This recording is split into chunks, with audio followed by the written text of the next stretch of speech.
Hi friends, welcome to Shammi's kitchen. എല്ലാവർക്കും സുഖമാണല്ലോ. ഇന്നത്തെ നമ്മുടെ സ്പെഷ്യൽ നമ്മളിൽ പലരുടെയും ഫേവറേറ്റ് ആണ് സാമ്പാർ.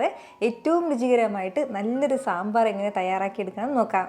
അപ്പോൾ ഈ വീഡിയോ ഇഷ്ടമായാൽ ഇതൊന്ന് ലൈക്ക് ചെയ്യാനും കൂടെ തന്നെ സബ്സ്ക്രൈബ് ചെയ്യാനും ആ തൊട്ടടുത്ത് കാണുന്ന ബെല്ലൈക്കൻ്റെ ഓൾ മറക്കാതെ കൂടെ ഒന്ന് പ്രസ് ചെയ്തേക്കണേ. എന്നാൽ ശരി, ഇതെങ്ങനെയാണ് തയ്യാറാക്കുന്നത് വേഗം ഒന്ന് കണ്ടു നോക്കാം.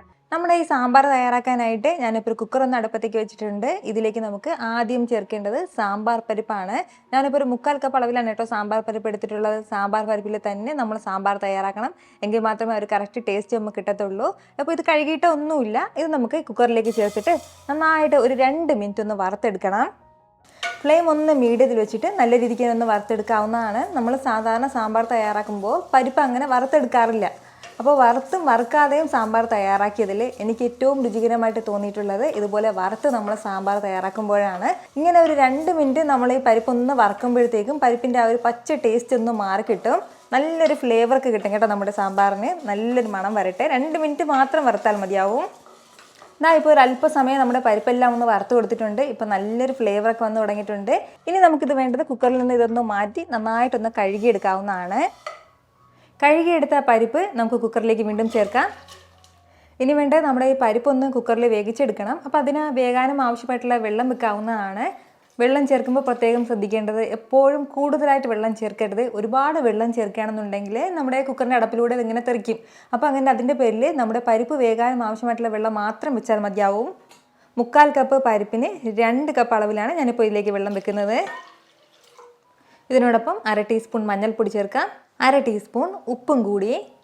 ഇത് രണ്ടും കൂടി ചേർത്ത് നന്നായിട്ടൊന്ന് യോജിപ്പിച്ചെടുത്തിട്ട് ഇനി നമുക്ക് മീഡിയം ഫ്ലെയിമിൽ ഒരു 4 വിസിൽ വരുന്നത് വരെ നമുക്ക് ഒന്ന് വേവിച്ചെടുക്കാവുന്നതാണ്. 4 വിസിലുകൊണ്ട് തന്നെ നന്നായിട്ട് തന്നെ ഒന്ന് വെന്ത് കിട്ടിക്കോളും പരിപ്പ്.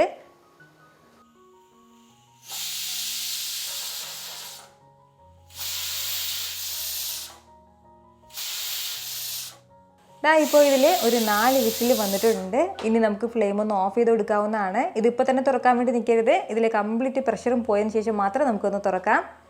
ഇപ്പോൾ നിങ്ങൾക്ക് കാണുമ്പോൾ അറിയാമല്ലോ, നമ്മുടെ പരിപ്പൊന്നും ഒട്ടും തന്നെ മുകളിലേക്ക് പതഞ്ഞ് പൊങ്ങിയിട്ടില്ല. ഇതുപോലെ വെള്ളം കുറച്ച് വെക്കുകയാണെന്നുണ്ടെങ്കിൽ പരിപ്പ് പതഞ്ഞ് പൊങ്ങില്ല കേട്ടോ. ഇപ്പോൾ ഇതിലെ കംപ്ലീറ്റ് പ്രഷറും പോയിട്ടുണ്ട്. ഇനി നമുക്കൊന്ന് തുറക്കാവുന്നതാണ്. നല്ലതുപോലെ തന്നെ സോഫ്റ്റായിട്ട് നമ്മുടെ പരിപ്പെല്ലാം ഒന്ന് വെന്ത് കിട്ടിയിട്ടുണ്ട്. ഇനി നമുക്കിതൊരു തവി വെച്ചിട്ട് ലൈറ്റായിട്ട് ഒന്ന് ഉടച്ചു കൊടുത്താൽ മതിയാവും. പെട്ടെന്ന് തന്നെ നമ്മുടെ പരിപ്പെല്ലാം ഒന്ന് ഉടഞ്ഞ് കിട്ടിക്കോളും. നന്നായിട്ട് ഇതൊന്ന് മിക്സ് ചെയ്ത് ഉടച്ചെടുത്തിട്ടുണ്ട്. ഇത്രയും മതിയാവും. ഇനി നമുക്കിതിലേക്ക് പച്ചക്കറികൾ ചേർക്കാവുന്നതാണ്. ആദ്യം ചേർക്കുന്നത് മത്തനാണ്. 1 കപ്പ് അളവിലാണ് കേട്ടോ ഞാനിപ്പോൾ മത്തൻ എടുത്തിട്ടുള്ളത്. അത്യാവശ്യം വലിയ കഷ്ണങ്ങളാക്കിയിട്ട് വേണം നമ്മുടെ സാമ്പാറിലേക്ക് പച്ചക്കറികൾ ചേർക്കാനായിട്ട്. കൂടെ അതേപോലെ 1 കപ്പ് അളവിൽ വെള്ളരിക്ക എടുത്തിട്ടുണ്ട്, അതും കൂടി. ഇനി വേണ്ടത് ക്യാരറ്റാണ് കേട്ടോ. ഒരു 1/2 കപ്പ് അളവിലാണ് ഞാനിപ്പോൾ ക്യാരറ്റ് എടുത്തിട്ടുള്ളത്. പിന്നെ ഒരു 4-5 കഷ്ണം പടവലവും കൂടി. മീഡിയം സൈസ് വലുപ്പത്തിനുള്ള ഒരു കത്തിരിക്കയും കൂടി, വഴുതനങ്ങ. കൂടെ ഒരു 1/4 കപ്പ് ബീൻസും കൂടെ ഒന്ന് അരിഞ്ഞെടുത്തിട്ടുണ്ട്. അതൊന്ന് ഈ ഒരു വലുപ്പത്തിന് ഒന്ന് അരിഞ്ഞ് ചേർക്കാവുന്നതാണ്. ബീൻസിന് പകരം നമുക്ക് കൊത്തമര ചേർക്കാം, അതല്ലാന്നുണ്ടെങ്കിൽ പയറാണെങ്കിലും ചേർക്കാവുന്നതാണ്. അപ്പോൾ ഞാനിപ്പോൾ ഇത്രയും പച്ചക്കറികളാണ് ഇതിലേക്ക് ചേർക്കുന്നത്. ഇതിന് പകരം ഉരുളക്കിഴങ്ങ് ചേർക്കണം എന്നുള്ളവർക്ക് അത് ചേർക്കാം. അതുപോലെ തന്നെ പച്ചക്കായ ചേർക്കാം, ചേന ചേർക്കാം. ഇതൊക്കെ നമുക്ക് ഓപ്ഷനിലാണ്. ഇനിയിപ്പോൾ ഇതിൽ ഏതെങ്കിലും 1-2 പച്ചക്കറികൾ ഇല്ലാന്നുണ്ടെങ്കിലും പ്രശ്നമില്ല, നമുക്ക് ഒഴിവാക്കിയിട്ടും സാമ്പാർ തയ്യാറാക്കാവുന്നതാണ്. ഇനി ഇതിലേക്ക് അടുത്ത് വേണ്ടത് ചെറിയുള്ളിയാണ്. 1 കപ്പ് തന്നെ ചെറിയുള്ളി എടുത്തിട്ടുണ്ട്. ചെറിയുള്ളിക്ക് പകരം നമുക്ക് സവാള ചേർക്കാവുന്നതാണ്. പക്ഷേ എപ്പോഴും സാമ്പാറിന് ആ രുചി കൂട്ടുന്നത് ചെറിയുള്ളി ചേർക്കുമ്പോഴാണ്. ഇതിനോടൊപ്പം ഒരു 4 പച്ചമുളകും കൂടി, നമ്മുടെ എരിവിനനുസരിച്ചിട്ടുള്ള പച്ചമുളക് ചേർക്കാവുന്നതാണ്. 4 പച്ചമുളക് ഒരു നോർമൽ എരിവുണ്ടാവും. കുട്ടികൾക്കൊക്കെ കൊടുക്കാനാണെന്നുണ്ടെങ്കിൽ പച്ചമുളകിൻ്റെ അളവ് കുറയ്ക്കാവുന്നതാണ്. ഇനി ഇതിലേക്ക് നമുക്ക് 2 കപ്പ് വെള്ളം ചേർക്കാം.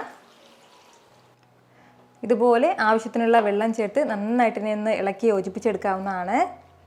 ഇതുപോലെ നല്ല രീതിക്ക് എല്ലാം കൂടി ഒന്ന് യോജിപ്പിച്ചെടുത്തിട്ട് ഇനി നമുക്ക് നമ്മുടെ പച്ചക്കറികളൊക്കെ ഒന്ന് വേവിച്ചെടുക്കാവുന്നതാണ്.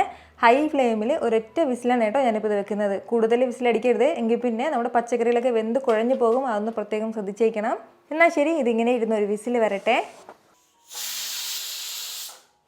ഇപ്പോൾ ഇതിൽ ഒരു വിസിൽ വന്നിട്ടുണ്ട്. ഇനി നമുക്ക് ഫ്ലെയിം ഓഫ് ചെയ്ത് കൊടുക്കാവുന്നതാണ്. ഉടൻ തന്നെ തുറക്കാൻ വേണ്ടി നിൽക്കരുത്. ഇതിലെ കംപ്ലീറ്റ് പ്രഷറും പോയതിന് ശേഷം മാത്രം നമുക്ക് ഒന്ന് തുറക്കാം.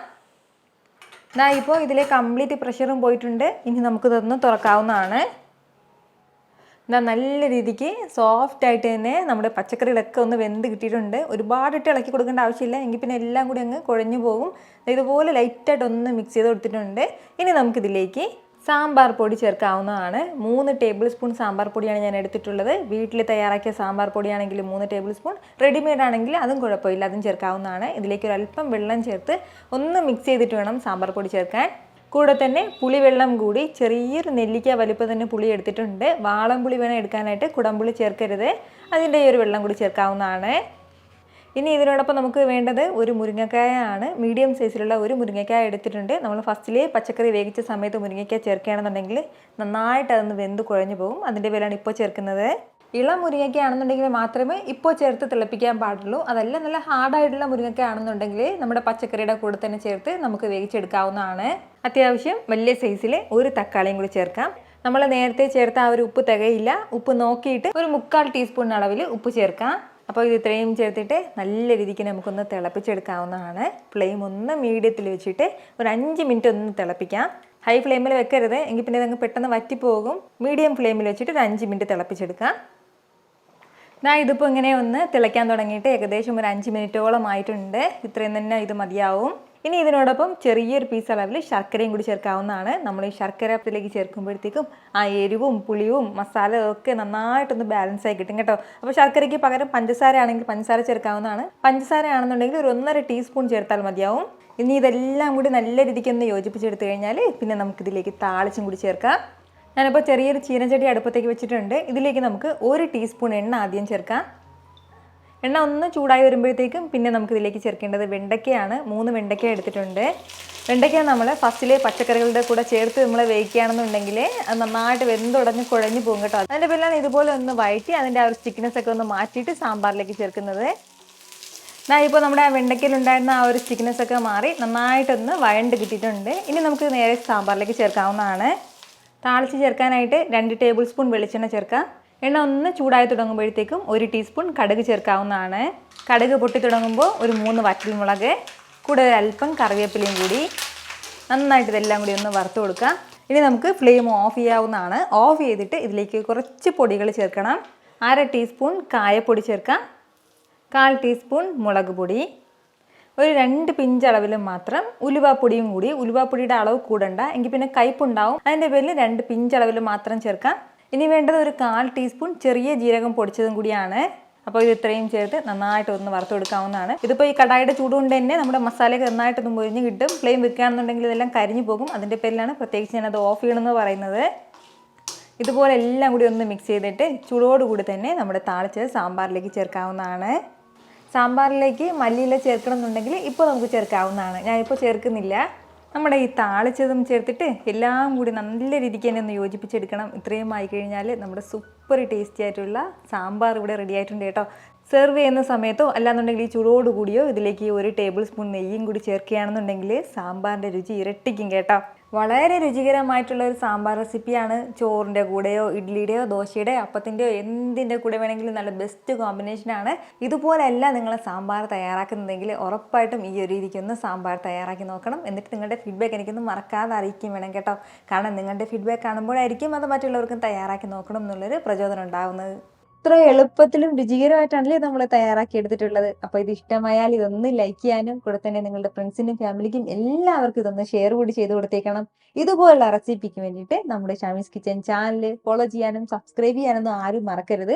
വീണ്ടും നല്ലൊരു ഷാറ് വീഡിയോ ആയിട്ട് നാളെ കാണാം. അതുവരേക്കും എല്ലാവരും ഹാപ്പി ആയിട്ടിരിക്കുക, സന്തോഷമായിട്ടിരിക്കുക, എല്ലാവരും സേഫ് ആയിട്ടിരിക്കണം. Take care friends. ടാറ്റാ.